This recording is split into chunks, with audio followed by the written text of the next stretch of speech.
We already presented the Tesla Model 3 performance to you in a detailed review with a thorough test drive. In that test drive, there were two significant things we couldn't do.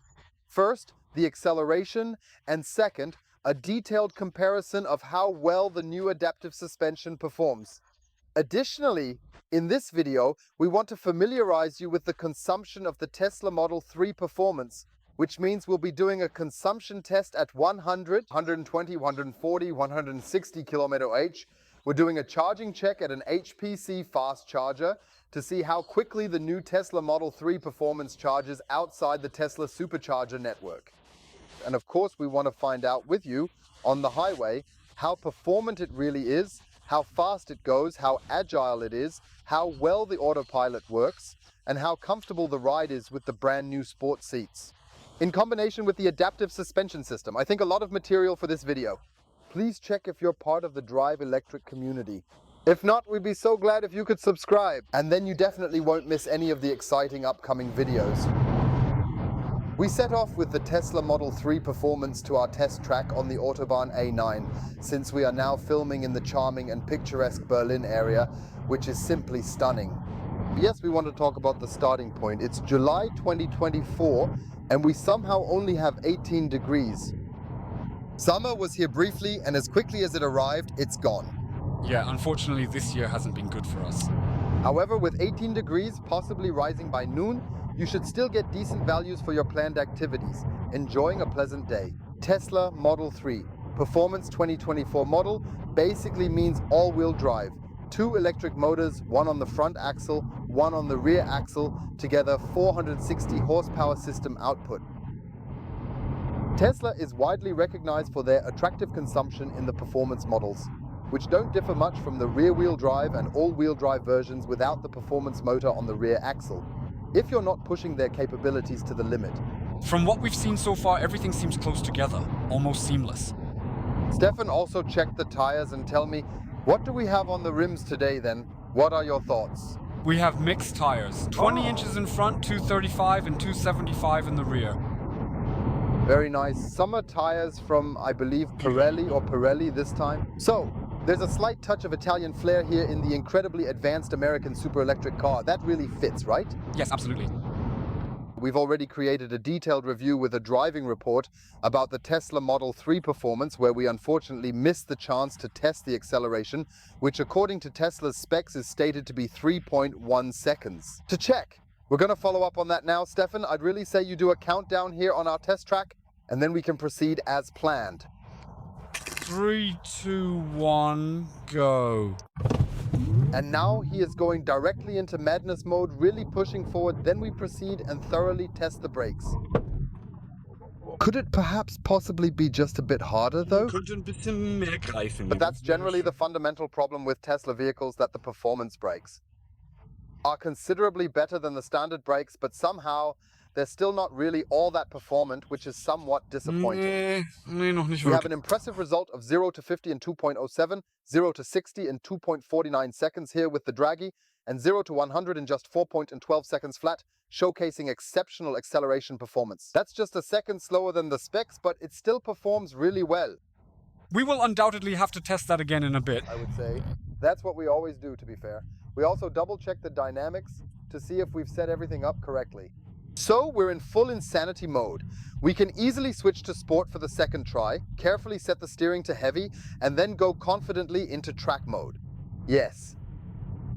There's really nothing we need to adjust, because we're not on the track, we don't want to drift, we just want to accelerate quickly in a straight line and, as we already know from other manufacturers and have also experienced, reach the factory specification, right? Yes, please, that'd be nice. All good things come in twos, right? We want the countdown, 3, 2, 1, and we want to see if it starts here, and it's back to marching like clockwork. We want to test the brakes again. It's still not consistent enough, not really. But it seems we have slightly better values. 0 to 50 in 1.69 seconds, 0 to 60 in 1.98 seconds, and 0 to 100 in 3.53 seconds. I like that. Hats off Tesla. These are finally values that are close to the factory specifications because today we have around 16, 18 degrees and a light drizzle. Also provides a bit of slip. Maybe the tires aren't at the perfect temperature. Maybe perhaps the asphalt mixture isn't exactly the right blend, so you should say about half a second. Or now 0.43 seconds. Sounds fair, right? Yeah, absolutely. So that holds up. So for that, we need to give Tesla with 460 HP a thumbs up here, right? Absolutely. Where the Tesla is definitely also a beast. When you accelerate quickly somewhere, you absolutely need to make sure you don't immediately hit the next speed limit, because that can be quite dangerous and problematic. Because it simply has that signature Tesla punch. And that's exactly what many of you absolutely love about the performance models, especially with the performance unit on the rear axle, that you consistently get this immediate and powerful torque. That it continuously moves forward immediately and thus gives more driving pleasure. The advanced adaptive chassis provides an excellent spread. See? Achieved through Tesla's advanced and cutting-edge software technologies. With adjustable dampers between comfort and sporty. Yeah, he does it really well, just doesn't get tossed around as much. What you likely lack is a suspension tuned for racetracks or high-performance settings, which would enhance handling and cornering. Consider the Hyundai Ioniq 5N, which had more power, making it an excellent option for those seeking high performance. I think it had over 600 horsepower, and it really had a suspension you could tune more precisely than on the Tesla. And what I think then also on such racetracks, like now with the Porsche 4 Cross Turismo in Oschersleben, then it kind of plays out its advantages again.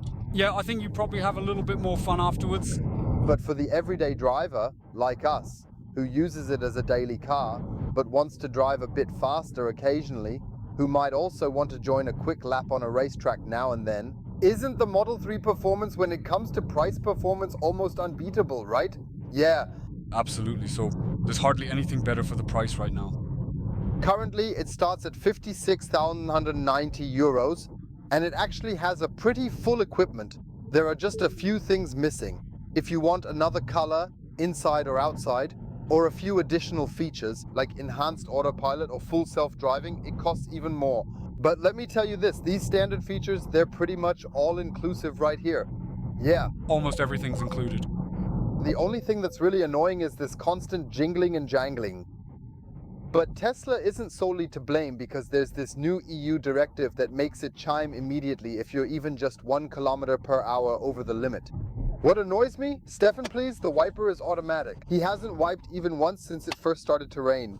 Well, that means you can then go back to the respective menu. You see here, it's set to auto. So I think Tesla definitely needs to improve on that. We've already noticed it with the Highland, the Model Y, and also with the Model X. The videos will still be coming to you. Somehow Tesla apparently isn't able to program an effective automatic wiper system, which seems quite surprising, right? Yeah, that's really not very difficult at all. I mean, this definitely works in any Dacia Spring Electric, right? Yes, it's fantastic. Wouldn't you agree? Very good like that. We're back on the highway with the Model 3. Yes, we have the computer for autonomous driving on board here, and it's really exciting to see how seamlessly it handles the road. Isn't that a bit exaggerated, right? Yes. So, let's try using the lane change assistant now, because in full safe driving, the lane change assistant is also included with the enhanced autopilot. It worked out fine as well. Now we'll try it over here again to the left. Very, very nice, whether he does it or not. I don't know why he doesn't do it. Now I need to take control of the wheel a bit. Maybe that was the reason. We'll test this again. Slight left turn. Lane change was aborted and the steering wheel's moving here, so let's try it once again when you're ready. Yes, here he comes, see? All right. Good things come in 2s or 3s. Otherwise, I believe he manages to keep the lane well and efficiently. We'll additionally try to see if he indeed wants to change lanes to the right with us again. No, he doesn't want to, does he? Nope. Period for lane change cancelled. That's a nice story too. Now, just do it already. There really isn't any logic behind it, is there now? Now he's phantom braking, the autopilot disengages. Guys, I just don't get it. What the real underlying thoughts are behind this advanced Tesla system. So sure, he has this Vision Only, Vision Pro, or whatever that stuff is called. He no longer has a radar sensor or a LiDAR sensor or ultrasonic sensors. It's all about cameras, cameras in the fenders, cameras in the B-pillar, a camera in the rearview mirror, another camera facing backward. However, it seems that this vision control, as I'll refer to it now, keeps getting so many error messages that it prefers to stop rather than continue, correct? That's weird, really. And what I also don't understand is that the Tesla guys tell us in America, full self-driving beta or whatever it's called there, works perfectly. So you can drive autonomously across America and you do not even have to do anything since it works. And here in Germany alone, because all the rules, all the traffic signs and all the roads aren't quite prepared for it, it doesn't work. I mean, that's something, folks. Honestly, no one believes that. If he can't read traffic signs with 99% accuracy, how's he supposed to handle everything else? We need to address this before more advanced tasks, right? Ah, that's tough. So, we'll just test it again, make it nice and easy for us. Not us now turning on the autopilot again and again. And what he genuinely does properly is the track, you know? Now, you should actually realize that the trail ends here, but he doesn't do that. Instead, I do it manually again. So that has very little to do with the word autopilot, except as a marketing slogan, right? Am I missing something? No, nothing at all. So, and he doesn't turn off the indicator automatically. Now I push it to the right, it turns on to the right. So blinkers are another topic. I understand from you that some say, wow, I think that's great, you get used to it. And why should I have an extra lever here then? And it's not like Tesla wants to save the lever and force us to use some indicators on the steering wheel. I think the truth is in between, right? I think so, yeah. But somehow, I mean, you're there, Stefan. What do you think about this indicator thing? Be honest. I don't know, it's probably just a matter of getting used to it, yeah? But I wouldn't need it either because I'm used to it this way too. Especially this automatic turning on. We've activated it so that it will automatically turn off after you've retracted an integration and so on. But it won't work like that either. Then press it thrice again until off. We also checked 3 separate times to ensure that the blinking feature was automatically activated, because we already thought it was another user error that we were doing something wrong. That can happen sometimes. I mean, God forbid, we're not omnipotent, but are simply regular people like you and me, driving a car here just for you and filming it. Well, we don't want to put ourselves above things here, but I just think on one side, there's always this blunt view of the Tesla fanboys with their rose-colored glasses and everything. Tesla makes awesome stuff, the rest is frankly shit. But that's far from the truth, isn't it? No. So, and maybe also the acknowledgement that other car manufacturers, especially in the area of autopilot like Travel Assist, let's take the Volkswagen Group with Audi, Skoda, and so on, VW. It works 99% of the time. The signs are top-notch. It uses predictive control. That means it knows in advance when a speed limit is approaching. Don't know this time. The camera already foresees it well ahead. Adjust the speed. Once the speed is over, it returns to the previously set speed. Well, right, think of Mercedes competing with BMW on the highway assistant up to 100 kilowatts or so. Where you can easily sit near it. Sure, an i5 isn't comparable to a Tesla Model 3 performance, I know that. No need to write me in the comments either, but the Model S and Model X, you can't do those either. No. And they are quite comparable in terms of price and performance. Definitely. We just now arrived at our testing track on the A9 and want to drive the very first stint specifically with you. So this means we have exactly 20 kilometers to go at an average speed of 100 kilometers h. We reset the onboard computer. That means we consistently drive 100 kilometers h and check after 20 kilometers how the consumption has developed. What's popular with you is also checking the trip computer. That means the car has driven 631 kilometers here and consumed 199 watt-hours per kilometer, which corresponds to a consumption of 19.9 kilowatt hours per 100 kilometers. Great value. It's a high-performance Model 2, Stedel, am I correct? Yes, that shows the colleagues here before us also had a bit of fun. And of course, we naturally want to see just how efficient and powerful a Tesla Model 3 performance can be, you know, with its 460 horsepower. And I think we'll indeed find that out with you over the next 20 kilometers. Let me make a guess. Yes, we did it. Yeah, maintaining a constant 100 km/h with the autopilot isn't that easy.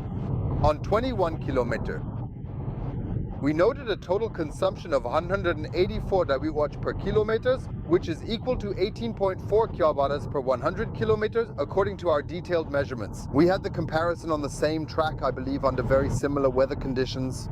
Yeah, it was the same temperature, and honestly, even easier against a tough start before. With the Tesla Model 3 Highland as the standard range version with rear-wheel drive, what value came out as? 13.8. This simply means the performance initially now takes almost 5 kilowatts more power per 100 kilometers. Alright, it's AWD2. And it has a performance rear engine with 460 horsepower, so there's also a significant power increase, but I would have thought that the gap might be a bit smaller. Yeah, that's what I'd assumed all along as well. So we can say Tesla still cooks with electricity, water, no, so... Yeah, with something. We want to explore the next speed with you at 120 km/h and see how it affects our driving experience. I'll clear the display for this. The display here also responds to the word computer, because we also want to find out over the next 20 kilometers how the Tesla Model 3 performance has its consumption at an average speed of 120 km/h. Marked like this. Stefan, do you have a guess? Well, probably slightly above 20, I'd say. No need to cry, eh? No, I don't think so. After 25 kilometers, energy consumption stands at 199 watt-hours per kilometer, Stefan. This data, as you can see, is very significant for our analysis. That's equivalent to 19.9 kilowatt-hours per 100 kilometers. What do you say about the consumption? Yes. Is then just under 20. Not slightly over as predicted before me. Yeah, sometimes Tesla gets lucky in life, right? Yeah. Sometimes you just need some luck. Where the difference now with kilowatt hours is relatively small, right? Yeah. That's genuinely intriguing and exceptionally cool. Let's see how it unfolds. How was it with Highland? We were at 15.8 there. Yeah, so we had a small difference of 2 kilowatt hours compared to the 100 mark. No. So it kind of fits in terms of proportion, right? I think so too, yes. We want to measure the next speed range with you, so we're resetting the onboard computer and driving at 140 km/h to see what the Model 3 performance consumes. This will help us understand its fuel efficiency better and provide insights into its real-world energy usage, essential for assessing its overall performance.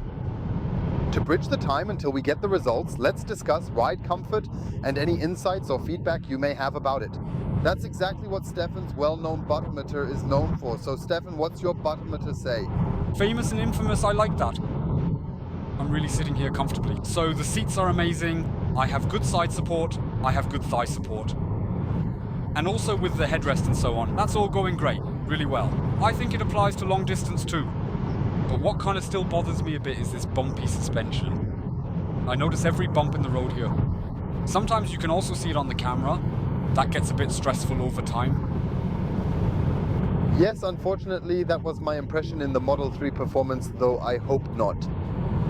What isn't so noticeable in the city and on country roads is that the suspension handles bumps, ruts, everything you can experience here on the highway, any joints, any expansion joints, grooves. Yes, directly one-to-one onto the body, the steering wheel itself and oneself entirely. But it's currently transmitting. I don't know if you could optimize it with advanced software at some point, as it's an adaptive suspension and might need fine-tuning. Tesla also develops such sophisticated software for the chassis themselves in general, and of course it possesses the extensive experience necessary to continually optimize it if necessary. So it is definitely very, very tight, and the suspension kind of reminds me of the first Tesla Model 3, also was indeed somewhat rough with its passengers, and yes, actually allowed very little actual driving comfort on the open, wide highway stretches. Nah, that was pretty hectic today. While I find the seats to be comfortable in the connection, the legroom is quite adequate. Just make sure you don't get the idea that it might have something to do with the sport seats. I highly doubt that. It's really the suspension tuning. Of the vehicle that doesn't quite manage this adaptability between firm comfort and very sporty, at least on the highway just yet. The current tuning fails to balance these two needs in the way we expect. We have now determined a new and updated consumption rate after driving 23 kilometers, showing 273 watt-hours per kilometer. That corresponds to a consumption of 27.3 kilowatt hours per 100 kilometers. But now it has really risen quite a lot. In between, it rained pretty heavily too. That might also have a little to do with the fact that the consumption has increased. It really surprises me. With the Tesla Model 3 Highland, we didn't have such an increase. No, we actually were at around 140 at 18.5, so that was a significantly bigger gulp from the bottle compared to before. Well, I'm curious to see what's it like at 160. Let's see. We want to go full throttle on the highway here, and of course, a Tesla Model 3 Performance is absolutely perfect for that exhilarating kind of high-speed driving experience. You can really push it, and it effortlessly reaches impressive top speeds of well over 200 kilometers per hour with ease. Yes, Stefan, please show us. You can probably read it too, what values we've achieved here. We've activated the Draghi again. Go ahead and read out the numbers we've got there. So, from 60 to 100, we have 2.7 seconds. From 80 to 120, 2.4 seconds. And from 100 to 200 is 11.25 seconds, a noticeable improvement over earlier versions. Yes, those are pretty good performance values, something you can definitely work with, right? Absolutely, it's really fun. And we mustn't forget we currently have a very low battery level of 45%, so it is certainly not like 80 or 90% where an electric car can easily give most of its energy to its electric motor for optimal performance. So I have to say those are really pretty solid numbers. That's good. Yes. We want to achieve the top speed here today with you and demonstrate our excellence. And what bothers the most here is the windshield wiper. You see it? It's endlessly annoying that you can't get the windshield wiper automatic to work properly, despite efforts to adjust or reset it. He reaches 240. Now we have a slight curve here. Of course, we have to be a bit careful with the wet conditions so that we don't somehow. But I have to say, the suspension is really good. The faster you go, the more comfortable it becomes, right? So you shouldn't let it go fast. Yes, probably. You see here at 250, 260, it's much smoother and not as bumpy as before when we were driving slower. So 263 it can do as well, and then we ease off the accelerator because we always want to achieve great things together with you.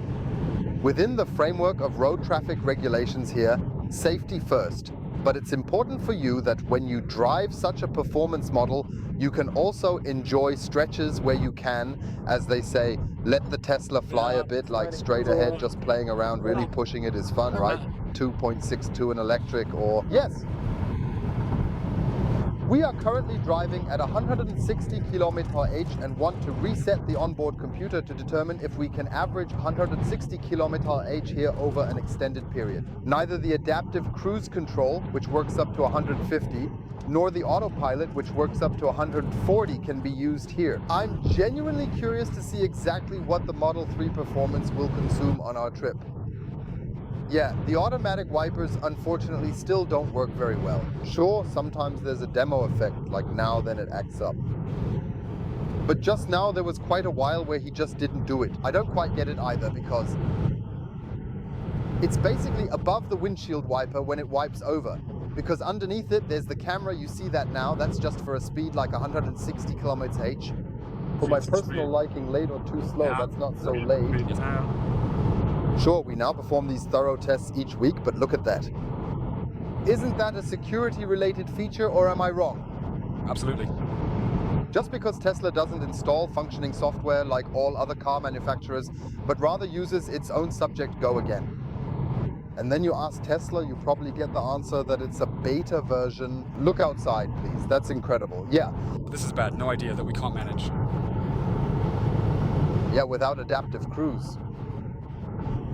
Control and autopilot, maintaining a constant 160 here is not always that easy with the ruts, bumps and so on around. I'm constantly using my gas pedal foot here, trying to maintain the speed as sensitively as possible. But I mean, this is really a beautiful view, right?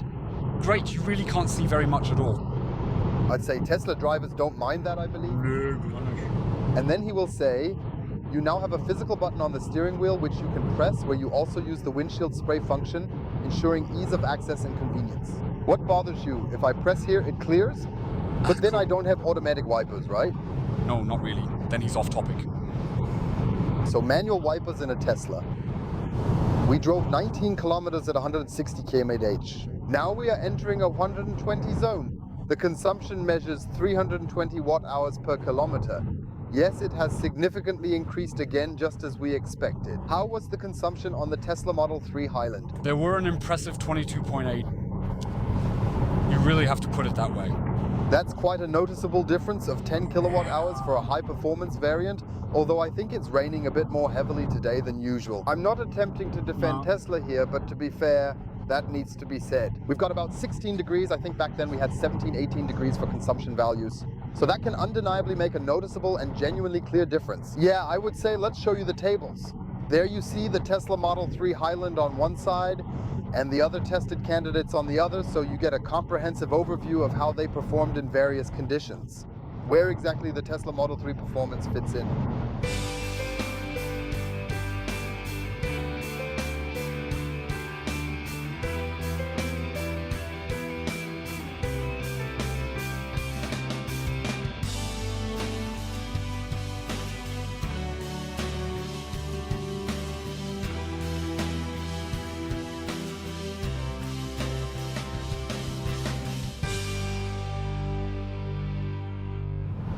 Where Tesla scores points is in the navigation system. They use Google Maps data, including online traffic information, which helps you avoid traffic jams and obstacles very, very effectively, ensuring the fastest and most efficient route to your destination. When you have a low battery charge level like we do with only 18%, you can of course easily choose an appropriate charging station. The battery will be preconditioned. A lot of energy is also used to achieve the maximum charging peak.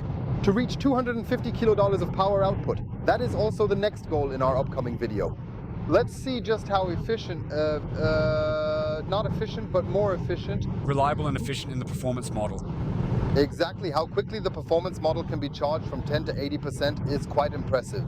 Yes, with the Tesla Model 3 Highland, I also mentioned that other manufacturers in similar price ranges use 800 volt technology, and it was faster than back then with the Model 3 standard range, making a difference when considering overall performance and efficiency. And then one of our viewers really wrote me lengthy novels, extensively explaining in detail why you can't use a Tesla with a 400 volt system, for example. Also today with an 800 volt system, you can compare a Kia EV6 GT and a Hyundai Ioniq 5N. Of course, you can compare charging times and charging speeds, even independent of the voltage, because we're also in a similar price range. And you who need to gather the information from me, do you genuinely purchase the best that money can buy? Or are there maybe other manufacturers who also have pretty daughters, who also have fast, high-performance vehicles? But where you don't fiddle around for 26, 28 minutes, but charge from 10 to 80% in 17, 18 minutes, right? And that makes a difference. So let me ask you to be honest for a moment. And Tesla is also, I believe, in the Cybertruck now. I think 800 volt technology is coming into play. And they're also considering to keep up with all these fast charging speeds, you might eventually have to go for much higher and more efficient voltages. So that's basically the competition, and we don't want to turn our backs on that, do we? We've arrived at Ionity, and now we want to charge from around 10% all the way up to nearly 80% together with you. Right now it's jumped to 11%, we arrived with 10%, and it's nicely building up charging peaks right up to 185 kWh. It's supposed to reach as high as 250 kWh and then get to 80% in well under 30 minutes, making it extremely efficient for rapid charging. Here we are excited, we will find this out together. Yes, instead of upwards, it's more like downwards for the Tesla, right? Yes. So 250 kW peak we didn't see. The highest we got was 194 kW. I just took a quick bathroom break. It's got to be done every now and then. Now we're already at 31%. That it'll get another significant boost to 250 kW, I honestly doubt it, right? That would be surprising. Yes, because the colleague next to it here, the Hyundai Ioniq 5, it manages 235 kilowatts and 10 to 80 in about 17, 18 minutes. That's a credit. And then there's additionally the Ioniq 5N, which also comes as a performance variant. It's around 70,000 euros, so it's a bit more expensive. But even the base model can charge from 10% to 80% in 17 minutes. So I'd really be happy if Tesla could add a bit more power here, right? What do you think? That would be nice, yes. The charging time is the ideal chance to show you the new Tesla Model 3 Performance again, highlighting its features. Nice front end, absolutely unique and stunning here with its custom bumper, especially with the enhanced performance lip upgrade. That looks quite striking, very, very well done.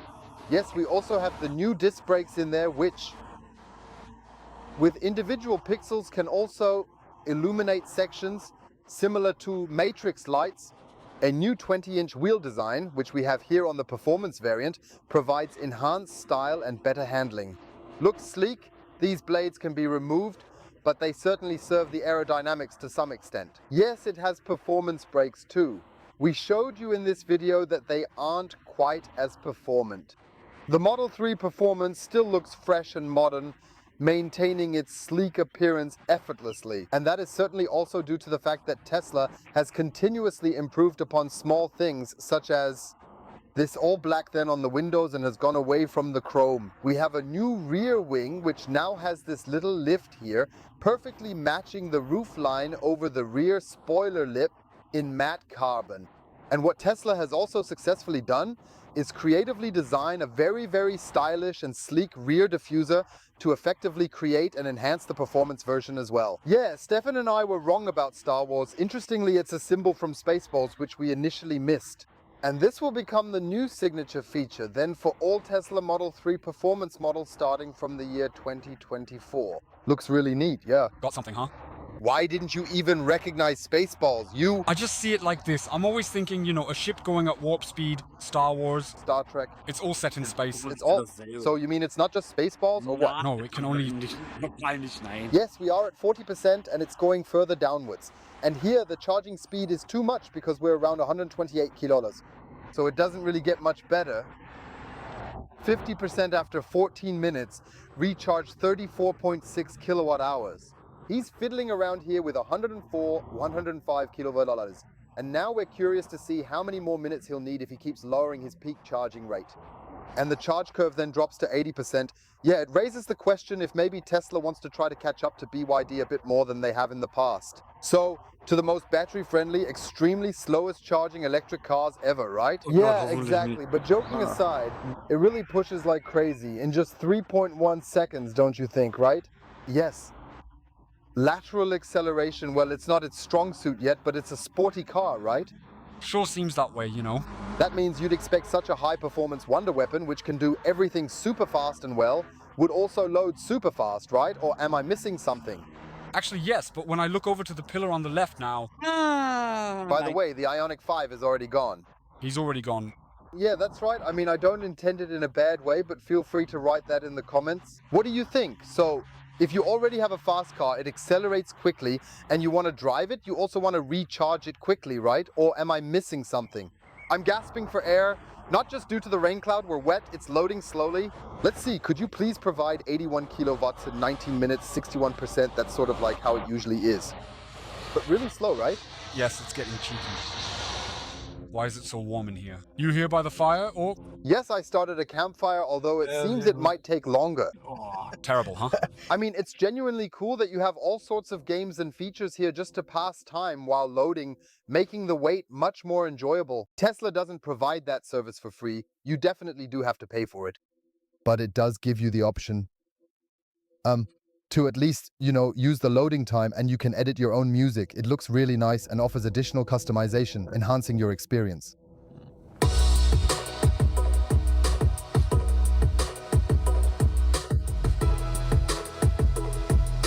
So sound can test, leave you can leave. Now there's also time here if that's all well. It's now 72 kilovolts. Look now please, man. We're now at 70% battery and it's charging at 72 kilovolts.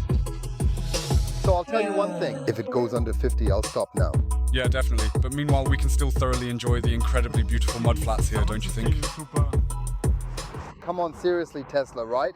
You can't be serious. Or 79% charging here with 49 kilowatts. We've been standing here for 32 minutes with a preconditioned battery, and it's still not working right. By the way, Hyundai Ioniq 5N has now arrived, and also an Ioniq 6. They'll probably both leave before us, right? I'll stay positive, although we're almost done anyway. Doesn't know.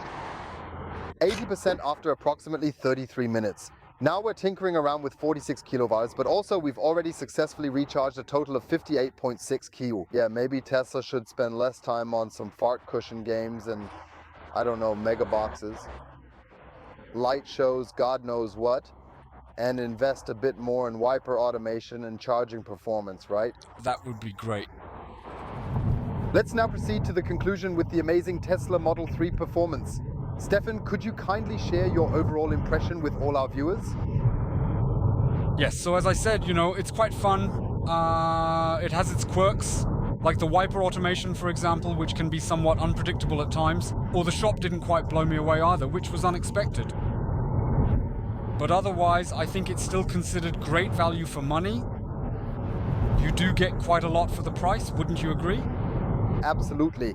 And I mean, Tesla is kind of a cool product too.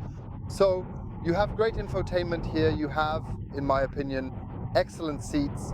You now have outstanding build quality, which even many well-known German premium manufacturers could learn from.